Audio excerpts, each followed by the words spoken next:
उद्भव sir maths weekly current affairs की class में मैं खुशबू आप सभी का बहुत बहुत स्वागत करती हूँ। दोस्तों, फरवरी करंट अफेयर्स का ये पार्ट 3 है। इससे पहले भी हमने दो वीडियो अपलोड कर चुके हैं, आप उन्हें देख सकते हैं, जो आपके आने वाले एग्जाम्स के लिए बहुत ही फ़ायदेमंद होगी।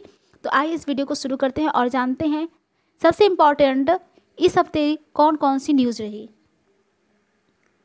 लेकिन उससे पहले उद्भव सर मैथ्स यूट्यूब चैनल को सब्सक्राइब कर ले जो लोग पहली बार जुड़ रहे हैं, और बेल आइकन को दबा दें ताकि आपको टाइम टू टाइम वीडियो की नोटिफिकेशन मिलती रहे।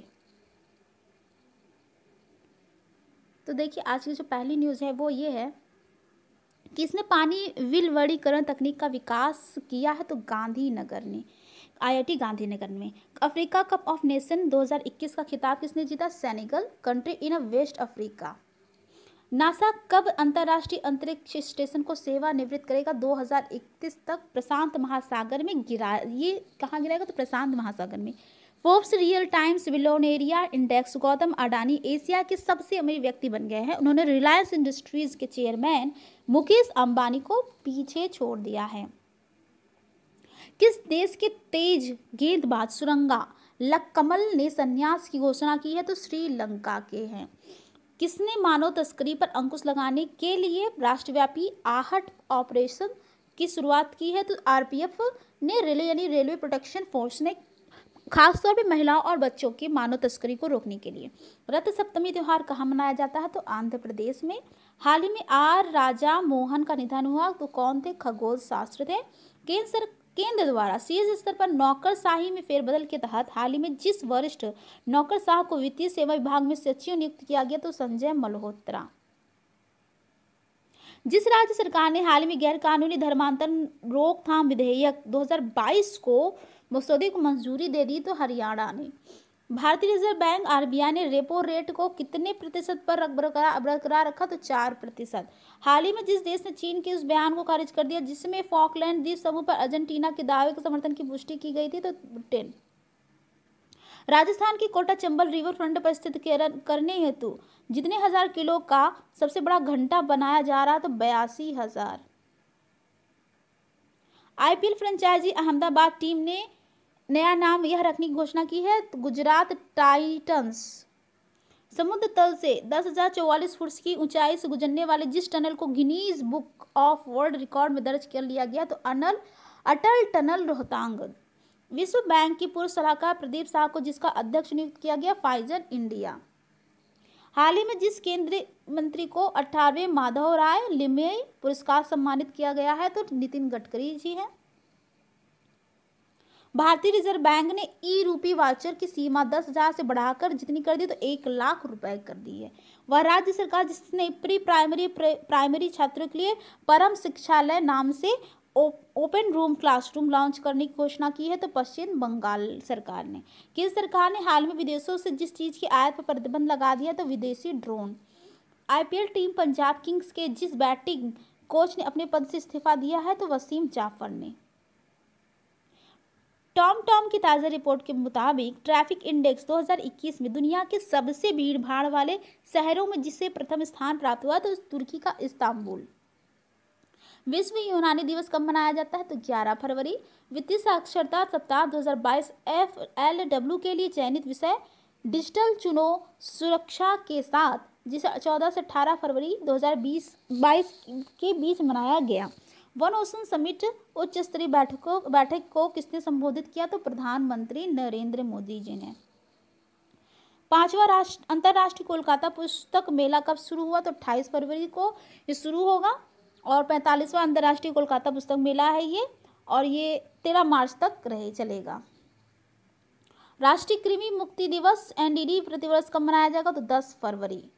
यह पूरे भारत में मनाया जाता है, जिसका उद्देश्य 1 से 19 वर्ष की आयु के बच्चों के आंतों को कीड़ों को मिटाना है, जिन्हें सॉइल ट्रांसमिटेड हेलिमेंथस यानी STH भी कहा जाता है। NSWS national single window system के साथ एकीकृत होने वाला पहला केंद्र शासित प्रदेश कौन है? तो जम्मू कश्मीर। विश्व रेडियो दिवस मनाया जाता है 13 फरवरी। विज्ञान, महिला व बालिकाओं के लिए अंतर्राष्ट्रीय दिवस international day of women and girls in science जिस दिन मनाया जाता है? तो 11 फरवरी। केंद्र सरकार ने जितनी करोड़ की रुपए की लागत से 2025-26 तक अगले 5 वर्षों के लिए बड़े पैमाने पर पुलिस आधुनिकीकरण कार्यक्रम को जारी रखने की मंजूरी दे दी है, तो 26,275 करोड़। केंद्र सरकार ने भारत की सुरक्षा के लिए खतरा बने जितने अन्य ऐप्स पर बैन लगा दिया है, तो 54 ऐप्स हैं वो। Salesforce global digital skills index 2022 में जिस देश को शीर्ष स्थान प्राप्त हुआ है, तो भारत को प्राप्त हुआ है। मद्रास उच्च न्यायालय के न्यायाधीश के रूप में जिसे नियुक्त किया गया है, तो मुनीश्वर नाथ भंडारी जी को। HIV वायरस की खोज करने वाले जिस नोबेल विजेता वायरोलॉजिस्ट का 89 वर्ष की उम्र में निधन हो गया है, तो ल्यूक मोंटेनियर। राष्ट्रीय उत्पादकता दिवस जिस दिन मनाया जाता है, तो 12 फरवरी। हाल ही में जिस देश ने आधिकारिक तौर पर कोआला को लुप्तप्राय प्रजाति के रूप में घोषित किया, तो किसने किया? ऑस्ट्रेलिया ने। हाल ही में प्रकाशित एक शोध से पता चला कि असम का जिस राष्ट्रीय उद्यान जितना कार्बन अवशोषित करता है उससे कहीं अधिक उत्सर्जित कर रहा है काजीरंगा राष्ट्रीय उद्यान। वित्त मंत्रालय ने हाल ही में कृषि अवसंरचना विकास उपकर को 7.5% से घटाकर जितने प्रतिशत करने की घोषणा की है, तो 5%। रूस और जिस देश के बीच बढ़ते तनाव को देखते हुए भारतीय दूतावास ने भारतीय नागरिकों के लिए एडवाइजरी जारी की है, तो यूक्रेन।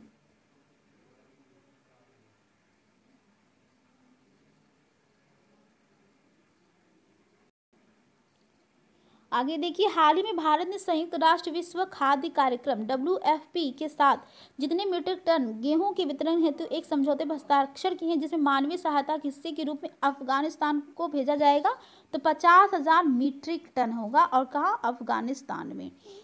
फ्रैंक वॉल्टर स्टीनमियर को हाल में जिस देश के राष्ट्रपति के रूप में दूसरे कार्यकाल हेतु चुना गया है, तो जर्मनी। विश्व सतत विकास शिखर सम्मेलन 2022 की मेजबानी जो देश कर रहा है, वो है भारत। हाल में भारत और जिस देश ने घोषणा की है कि वे मार्च 2022 में अंतरिम व्यापार समझौता और उसके 12 से 18 महीने के पश्चात एक व्यापक आर्थिक सहयोग समझौता CECA करने हेतु तैयार, तो Australia. International monetary fund IMF ने मौजूदा वित्त वर्ष 2021-22 के लिए भारत के आर्थिक विकास के अनुमान को घटाकर जितने प्रतिशत कर दिया है, तो 9%। हरियाणा कैडर के जिस IPS के अधिकारी को 15 फरवरी 2022 को गुरुग्राम की पहली महिला पुलिस आयुक्त नियुक्त किया है, तो कला रामचंद्रन जी को।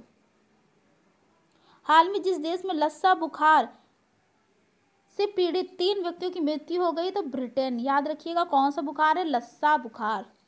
रेल मंत्रालय ने हाल ही में कहा कि उसने दिल्ली के किशनगंज अत्याधुनिक सुविधाओं से परिपूर्ण कुश्ती अकादमी बनाने के लिए जितने करोड़ रुपए की मंजूरी दी है, तो 30.76 करोड़ रुपए। वह देश जिसने हाल में सोलोमन द्वीप पर अपना दूतावास खोलने की बात कही है, तो अमेरिका है। असम सरकार ने हाल में देश के जिस प्रतिष्ठित उद्योगपति को अपना सर्वोच्च नागरिक सम्मान असम वैभव प्रदान किया है, तो रतन टाटा जी को। हाल ही में जिस राज्य की पुलिस ने स्मार्ट कार्ड शस्त्र लाइसेंस की शुरुआत की है, तो दिल्ली है। भारतीय सेना की deputy chief of army staff के रूप में जिसने पदभार संभाला, तो चन्नीरा पोनम्मा जी।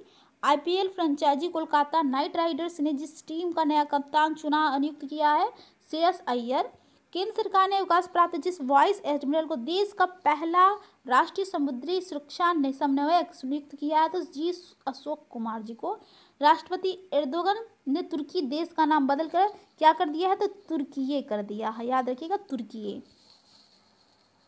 जिस IIT संस्थान के शोधकर्ताओं ने ओरिगामी मेटा मटेरियल्स नामक एक नई सामग्री विकसित की है, तो वो है IIT मद्रास। हाल ही में रूस और जिस देश के तनाव के बीच बाबुस्का बटालियन काफ़ी चर्चा में रहा, तो वो है यूक्रेन से। जिस विश्वविद्यालय के शोधकर्ताओं ने एक ऐसा अणु विकसित किया है जो कोरोना वायरस स्पाइक प्रोटीन को निष्क्रिय कर सकता है, तो हेलसिंकी विश्वविद्यालय फिनलैंड। चोलेंद्र शमशेर राणा जिस देश के वर्तमान मुख्य न्यायाधीश हैं, तो याद रखिएगा नेपाल। प्लास्टिक वेस्ट न्यूट्रल वाली पहली भारतीय कंपनी जो बन गई है, तो डाबर इंडिया।